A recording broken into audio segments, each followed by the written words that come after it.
So you found a seller who's interested in selling their land. Now what? This is where most people freeze because they don't know how to negotiate. You might be thinking, what if I say the wrong thing and lose the deal? Or what if they push back on my offer?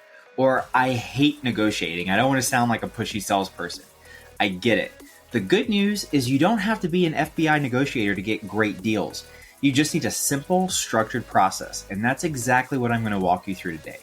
I use a two-call close strategy, which means negotiations feel natural and eliminates pressure for both you and the seller. By the end of this episode, you'll know exactly how to structure your calls, make offers, and handle objections with confidence. Let's get into it.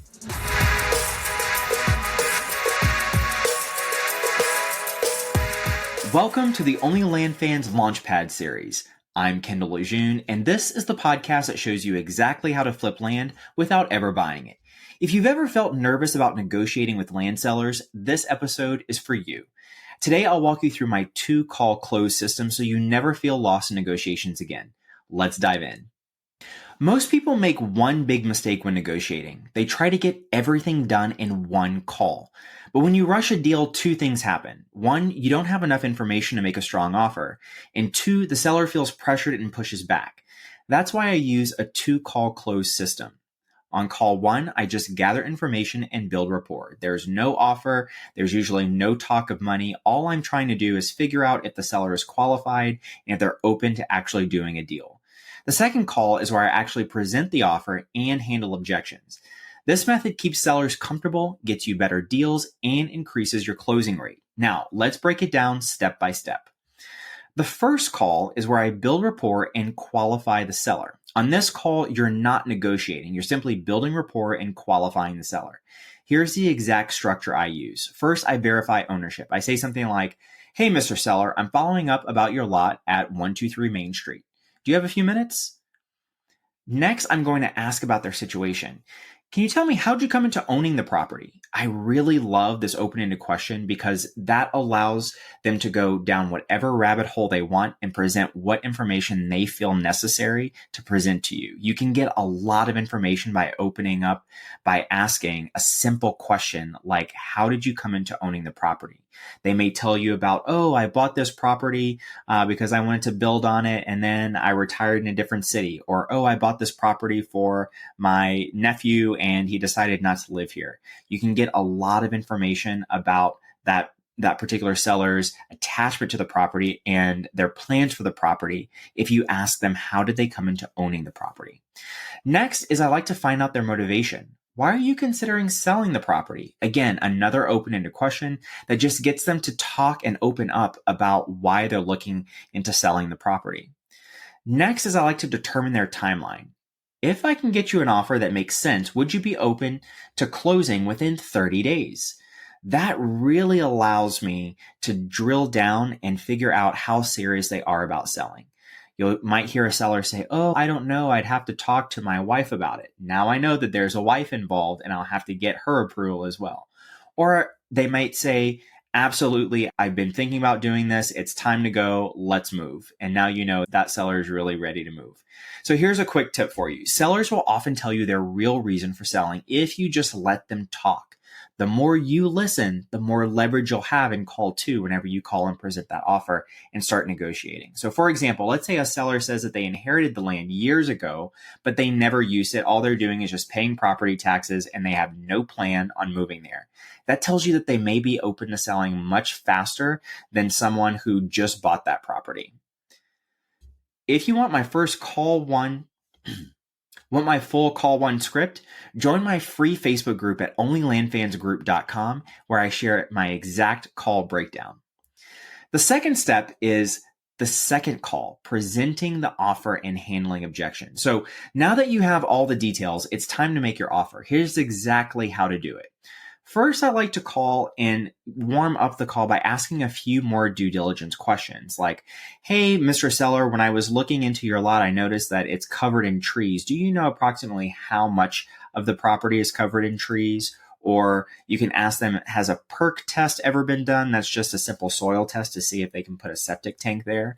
Those types of due diligence questions helps to open up the seller to negotiation versus just like doing a rapid fire, hey, here's the offer, right? So the next thing is that I present the price range. So notice it's a range. I don't ever say, I'll pay 50,000.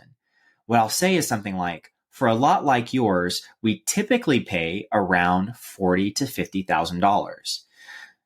That is crucial. I'm giving them a range. That way they don't think it's a hard and fast number that they have to say yes or no to. It opens the door for communication. Next is I use silence to my advantage. After stating my range, I don't speak. Let the seller respond first. There's an old adage in negotiation that after a number's been put out, he who speaks first loses the game. So I always just let that number sit there. There's a range, I put it out, and I let the seller think. Sometimes it can be a full minute. Sometimes it's been 2 minutes, and 2 minutes is a long time when you are waiting for someone to speak. But don't break the silence. Let the silence build and put pressure on the seller. Hey land fans, the brutal truth about land investing is even the best deals mean nothing if you can't get them funded. Enter Serious Land Capital, the Austin powerhouse revolutionizing land funding and operating nationally. Look, I turn down 9 out of 10 potential advertisers because I only partner with people I personally know and genuinely trust to serve our community. After spending time with Chris Duff in person and seeing how they operate, I can tell you, these folks are the real deal. Co-founder Chris Duff and his team bring institutional-grade expertise to our Wild West industry, with substantial capital reserves and a legal team that specializes in complex land deals. Whether you're looking to scale your land business or just getting started, Serious Land Capital has the resources you need. Ready to level up? Head to seriouslandnow.com to submit your deal, join their world-class land daily diligence sessions, or try their game-changing Land Pricer AI tool. That's seriouslandnow.com, where serious land investors get serious results. Here's a quick tip. If the seller pushes back, just ask, are you only looking for full market value on this? If they say yes, then I would say something like, have you thought about listing it on the MLS or getting a realtor? Because I think that's probably the best chance that you're going to get full market value. So for example, if a seller wants $60,000, but your max offer is $20,000, instead of arguing, say, listen, I totally get it. If I may ask, have you thought about listing this on the market, or have you ever listed this on the market before? This really makes them rethink their price expectations, and you'll get a lot more information as well because it's an open-ended question. They may say something like, oh, I don't want to deal with realtors. I don't want my property to just sit there for months waiting for someone to make an offer on it. Now you've got even more information that you can use in the negotiation. Step 3 is getting the contract signed on the phone. So once a seller agrees to your price, let's say that you've negotiated, the seller says yes to your price, your next step is securing the deal immediately. And here's how I do that. I first send the contract while on the phone. So I usually send digital contracts via email. So I'll say, okay, I'll send it over to you. I'll stay on the phone with you just to verify that you've received it. Sometimes the internet can be a little bit wonky. I just want to make sure that it went out to you and you were able to get it with no problem. The next step is I walk them through the agreement. So I'll say, hey, listen, while you have that contract, if you don't mind opening it up just to make sure that everything looks okay, I just want to make sure that it's formatted correctly and there are no issues once you open it. If you have a minute, I'd love to go over it with you, see if you have any questions. Then I'll walk line by line with that purchase agreement with the seller. That way they can ask questions. So I'll read the first line and say, this is your property. This is the address, correct? And I'll let them respond. Yes. The next thing I'll say is, this is your name. This is the only owner on the deed. Is that correct? They'll say correct, if it is. And then the next thing is I start going through the terms of the contract. It says that I'll purchase this property at $50,000. Does that make sense to you? $50,000 is what we agreed upon. Yes. And I'll just go line by line and answer any questions that they have. Sometimes purchase agreements are written in ways that the average bear doesn't really quite grasp, like the legalese of the purchase agreement. So if you just explain it to them in clear English and see if they have any questions, you can actually knock down a lot of objections. So here's a quick tip for you. Sellers hesitate when they feel uncertain. A confused mind always says no. So walking them through that contract removes that fear and speeds up the process. So let's say a seller was hesitant to sign because they weren't sure about the closing costs. By staying on the call and explaining that you cover all of the closing costs, they will understand that, okay, they'll cover the closing costs. That was my big question, right?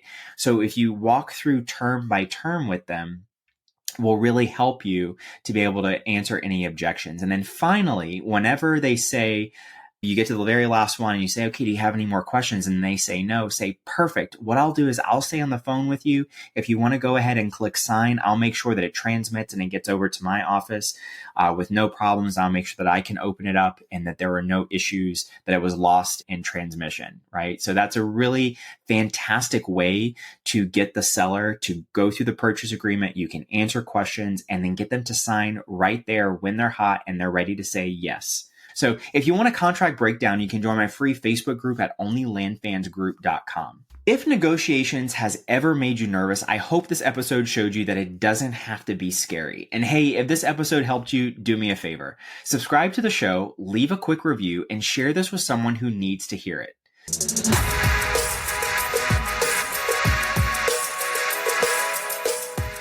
All right, before I go, let me tell you what's coming next. You've got a deal under contract.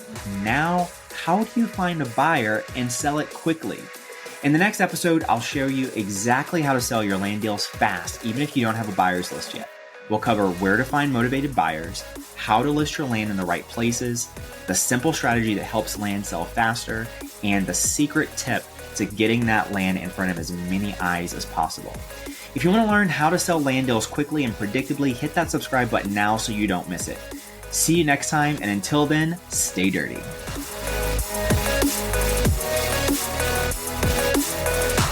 Hey land fans, tired of sellers ghosting faster than your ex? Get ready. Our friend Ajay Sharma has created the ultimate program to transform your acquisition game. Land Closers Academy brings you weekly call reviews, a powerhouse community, and the proven system for turning leads into signed contracts. And check this out.